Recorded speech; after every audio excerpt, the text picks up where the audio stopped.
Assalamualaikum warahmatullahi wabarakatuh. Selamat pagi, siang, sore, malam anak-anakku yang luar biasa. Kapanpun kalian melihat video ini, semangatnya harus seperti di pagi hari. Baik, kembali lagi di video pembelajaran literasi Alfara. Sudah lama kita tidak berjumpa ya. Kali ini di video ini kita akan membahas materi ilmu pengetahuan alam dan sosial di kelas 6 di bab terakhir. Oke, tanpa berbasa-basi, seperti biasa langsung saja Bapak akan tunjukkan materi bab terakhir itu ada di halaman 164 ya. Oh iya, seperti yang kalian ketahui, seperti biasanya di video pembelajaran kita akan berfokus pada materi dari buku. Ya, jadi yang akan kita gunakan adalah materi langsung dari buku Kementerian Pendidikan Dasar dan Menengah yang digunakan di sekolah-sekolah, bukan buku swasta ya. Jadi buku seperti yang kalian gunakan di sekolah. Kita langsung masuk ke bab 7. Bab 7 ini merupakan bab terakhir sebelum project. Ini bab 7 IPAS yang sedang kita pelajari di sekolah. Bab 7 ini membahas tentang bumi kita terancam bahaya. Wah, kenapa nih bumi terancam bahaya? Kita baca dulu pengantarnya. Pada Maret 2020, banyak negara yang melakukan lockdown akibat tersebarnya virus corona. Terhentinya aktivitas manusia hampir di seluruh permukaan bumi secara bersamaan. Ternyata berpengaruh positif terhadap lingkungan. Air di kanal-kanal kota Venesia, Italia yang tadinya keruh menjadi jernih. Di Indonesia, tepatnya di Jakarta, polusi udara berkurang sangat drastis. Dan ini baru pertama kali terjadi setelah 28 tahun loh. Apakah kalian juga menemukan perubahan di lingkungan ketika lockdown? Tentu kalian mengalami ya, kalau kalian sekarang kelas 6, di tahun 2025, lockdown itu ketika kalian di kelas 2 ataupun kelas 3 SD. Tujuan dari pembelajaran di bab 7 ini, 1. Mempelajari bagaimana pengaruh aktivitas manusia terhadap lingkungan. 2. Mencari tahu permasalahan pada lingkungan yang diakibatkan oleh manusia. Dan yang 3. Mengusulkan langkah atau tindakan yang dapat mengurangi dampak negatif dari lingkungan. Oke, ini tujuannya ya. Ketiga tujuan ini harus kita penuhi. Harus jadi daftar checklist kita ketiga tujuan ini. 1. Mempelajari bagaimana pengaruh aktivitas manusia terhadap lingkungan. Apakah aktivitasnya ini memperbaiki lingkungan atau malah sebaliknya merusak lingkungan. 2. Mencari tahu permasalahan pada lingkungan yang diakibatkan oleh manusia. Sekali lagi, diakibatkan oleh manusia. Sebagaimana kita tahu, salah satu ungkapan mengatakan bahwa kerusakan yang terjadi di daratan dan di lautan yang paling besar adalah karena ulah manusia. Dan agar kita tidak menjadi manusia yang berulah merusak lingkungan, kita harus benar-benar sadar tentang kondisi lingkungan kita. Dan yang ketiga, kita harus tahu caranya dan harus bisa mengusulkan langkah atau tindakan yang dapat mengurangi dampak negatif pada lingkungan. Oke, baik, kita akan langsung masuk ke, seperti biasa, Bapak hapus dulu. Oke, kita akan langsung masuk ke halaman berikutnya. Di halaman berikutnya kita disajikan ilustrasi gambar, bisa diperhatikan. Sebelum lihat gambar, ini ada pertanyaan yang cukup menggelitik dan perlu kita jawab bersama. 1. Perubahan apa yang pernah terjadi di lingkunganku? Pikirkan coba apa perubahan yang pernah terjadi di lingkungan sekitar kalian. Kemudian apa saja aktivitas manusia yang berpengaruh terhadap lingkungan. Di sini ada gambar satu keluarga ya, kemudian sedang ada ayahnya, yang ini ayahnya, kemudian ada ibunya, dan ini ada seorang putri. Kemudian anak perempuan ini bertanya kepada ayahnya, "Ya, bukannya Pulau Kalimantan merupakan paru-paru dunia ya?" Ini sebagaimana kita tahu ya, Kalimantan itu adalah paru-parunya dunia. Kemudian dijawab oleh ayahnya, "Iya betul, Mia. Kenapa?" Nah, dari sini kita sudah tahu bahwa tokoh yang sedang berbicara, tokoh anak tadi bernama Mia. Kemudian Mia kembali menjawab, "Tapi kenapa bisa terjadi banjir di sana? Bukankah banyak hutan di sana?" Kan kalau banyak hutan, apa yang terjadi kalau banyak hutan? Ya, penyerapan air lebih mudah. Harusnya tidak terjadi banjir dong. Oke. Apakah kalian tahu tentang manusia purba? Bagaimana cara manusia purba mendapatkan makanan dan di mana mereka tinggal? Kemudian baju seperti apa yang mereka pakai? Sejak tinggal di bumi, manusia melakukan berbagai kegiatan untuk mempertahankan kelangsungan hidupnya. Mulai dari cara mencari sumber makanan, tempat tinggal, hingga alat transportasi. Awalnya semua masih sederhana, sehingga kemudian berkembang begitu pesat hingga saat ini. Teknologi sekarang sudah sangat canggih. Ya, sudah tidak seperti dulu kita mencari makanan. Manusia pada zaman prasejarah melakukan perburuan hewan untuk mendapatkan makanan. Mereka juga masih menggunakan goa-goa sebagai rumah. Jadi manusia purba itu tidak membangun rumah ya, tapi menempati lingkungan alam yang bisa membuat mereka terlindungi dari panas, dari dingin, dari hewan buas untuk dijadikan sebagai rumah. Salah satunya adalah mereka menggunakan goa sebagai tempat tinggal mereka.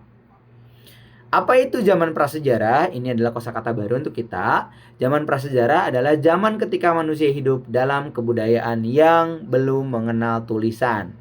Kuncinya adalah yang dikatakan zaman prasejarah adalah zaman ketika manusia belum mengenal tulisan. Ingat-ingat, kalau sudah mengenal tulisan namanya zaman sejarah. Oke. Kemudian manusia menemukan cara bercocok tanam dan beternak.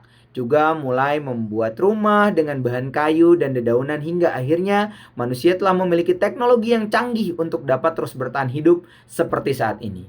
Nah, ternyata proses perubahan pola kehidupan manusia tersebut sangat berpengaruh terhadap lingkungan kita. Kita perhatikan peristiwa di lingkunganku. Perhatikan tabel di bawah ini. Peristiwa mana saja yang terdapat di lingkungan sekitar kalian? Coba tentukan faktor penyebab peristiwa tersebut. Apakah faktor alam atau faktor manusia yang menyebabkan perubahan lingkungan tersebut? Tuliskan jawabannya dalam buku tugas. Oke, sambil kalian menulis dalam buku tugas, di video ini Bapak akan sambil pandu bagaimana cara menjawabnya. Oke, 1. Pernah terjadi longsor. Pernahkah di lingkungan kalian terjadi longsor? Kalau pernah, kira-kira itu karena dampak manusia atau bukan ya? Sebetulnya longsor itu bisa terjadi secara alamiah, mungkin saja.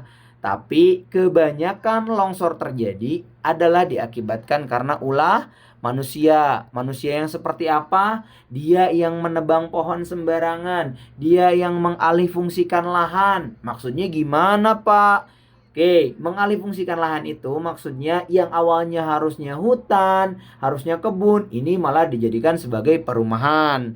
Nah, pada akhirnya pohon-pohonnya ditebang. Kemudian tidak ada daerah resapan air, akarnya tidak mencengkram tanah dengan baik dan akhirnya terjadilah longsor.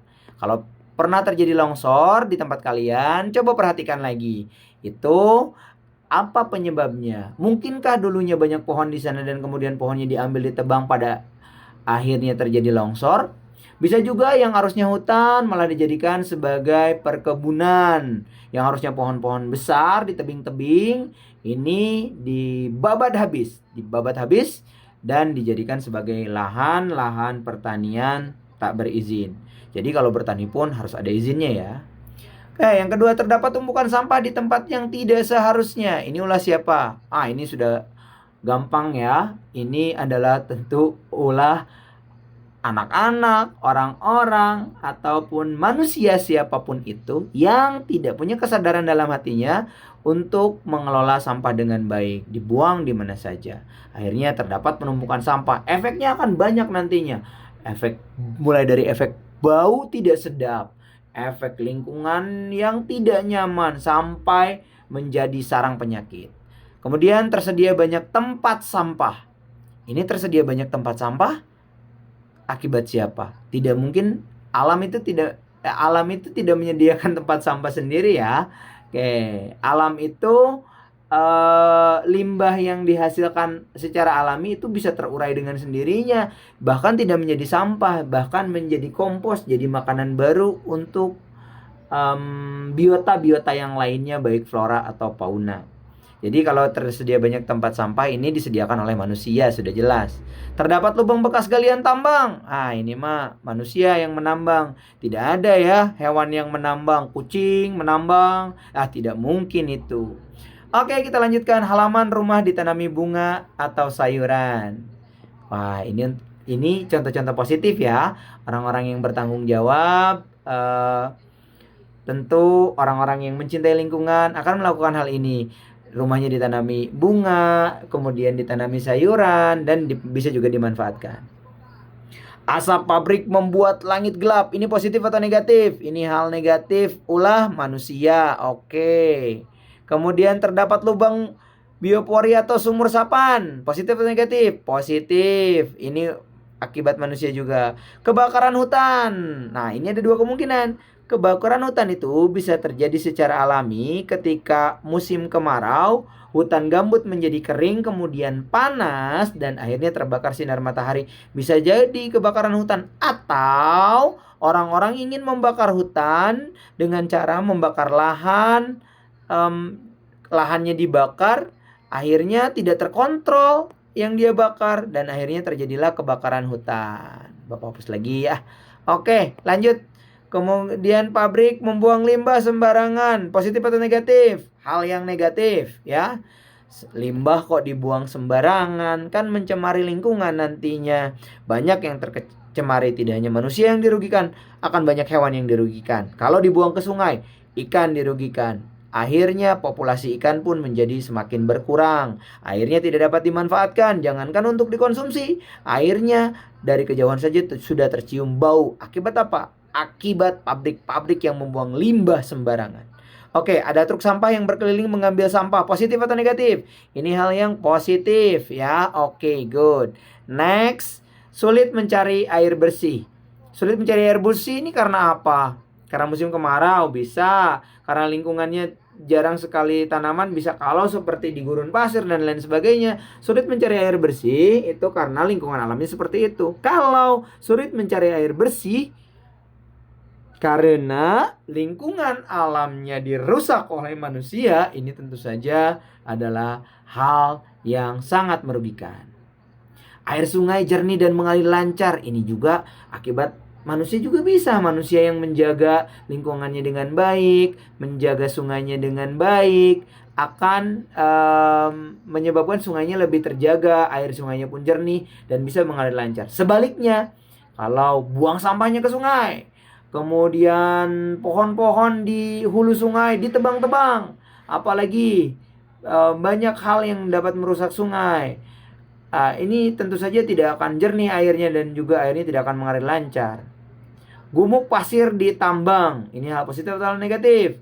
Ini tentu saja hal negatif ya. Ada kumpulan pasir yang tidak terkelola ditambang, akibatlah manusia juga. Tepi pantai ditanami dengan bakau dan cemara laut, ini hal positif. Karena tanaman bakau itu seperti yang mana kita tahu, tanaman bakau itu mencegah apa? Mencegah tulisannya kita buat lebih rapi ya. Tanaman bakau itu mencegah apa? Mencegah abrasi atau pengikisan pantai, pengikisan bibir pantai akibat air laut. Lanjut. Air got berbau menyengat. Ini akibat orang-orang yang membuang limbah rumah tangga. Ada nggak di rumah kalian yang membuang air kotor dari rumah, dari wastafelnya, dari WC-nya ke got? Nah, itu yang menyebabkan air got menjadi bau dan menyengat. Apalagi kalau buang sampah ke sana.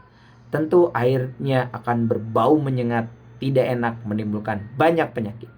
Kemudian areal persawahan luas dan subur. Oke, ini biasanya masih ada di pedesaan-pedesaan ya. Ini jasa para petani yang sampai sekarang masih bertahan untuk bertani, kemudian menjaga lingkungannya. Terumbu karang rusak. Dampaknya apa? Diakibatkan oleh apa? Pukat harimau. Orang mengambil ikan, nelayan-nelayan mengambil ikan menggunakan pukat harimau. Sudah tahu pukat harimau? Pukat harimau itu jaring yang besar ya. Jadi jaring ukurannya besar sekali. sangat besar ukurannya. Di bawahnya biasanya ada pemberatnya dari besi, dari baja. Kemudian ketika diturunkan ke laut akan menggerus terumbu karang dan akhirnya menyebabkan terumbu karang menjadi rusak. Area pesawahan banyak didirikan rumah penduduk. Nah, ini tadi yang Bapak sampaikan. Ini alih fungsi lahan, itu tidak baik ya. Kalau sawah harusnya ya sawah saja. Tidak boleh jadi pemukiman, harusnya seperti itu. Banjir karena air laut. Ini biasanya karena faktor alam. Musiman ketika namanya banjir rob. Banjir rob itu ketika air laut naik ke daratan dan menyebabkan banjir. Terakhir, orang membuang sampah di sungai. Ini perbuatan tercela yang harus kita hindari, teman-teman. Jangan sampai kita melakukan hal seperti ini ya. Buang sampah kok ke sungai. Kemana buang sampah? Ya ke tempat pengolahan sampah dong. Harusnya kan seperti itu. Di sini ada kosakata baru. Ada biopori. Apa itu biopori? Tadi kita kan baca ada biopori. Biopori adalah lubang buatan pada tanah yang diisi sampah organik untuk resapan air. Ya, nanti airnya meresap ke bioporinya, tapi diisi juga oleh sampah organik. Jadi sampahnya akan melapuk, terjadi pembusukan, airnya juga akan masuk sehingga tidak terjadi banjir. Apa itu gumuk pasir? Gumuk pasir itu adalah bukit pasir di tepi pantai. Harusnya gumuk pasir itu di tepi pantai, bukan di area tambang. Kalau gumuk pasirnya kebanyakan di area tambang, akan membuat lingkungan menjadi terasa lebih panas, kering, dan tandus. Oke, sementara itu kita bahas sampai halaman 163 ya tadi ya. Bapak sudah berikan panduannya. Bapak sudah berikan penjelasannya, tinggal kalian cari apakah hal-hal yang tadi ini terjadi juga di lingkungan sekitar kalian. Itu yang kalian masing-masing perlu renungkan dimanapun kalian berada ya. Silahkan diresapi dengan baik, kemudian kalian pilih. Kalian harus tahu mana hal positif, mana hal negatif pada peristiwa-peristiwa yang ada pada tabel. Sementara sekian dulu untuk video hari ini. Untuk video yang ini maksudnya, kalau kalian masih ingin dipandu untuk membaca bukunya, kalian boleh beralih ke video di part berikutnya. Sekian, semoga bisa dipahami ya. Kalau belum dipahami, boleh diulang-ulang lagi videonya. Terima kasih, tetap semangat. Wassalamualaikum warahmatullahi wabarakatuh.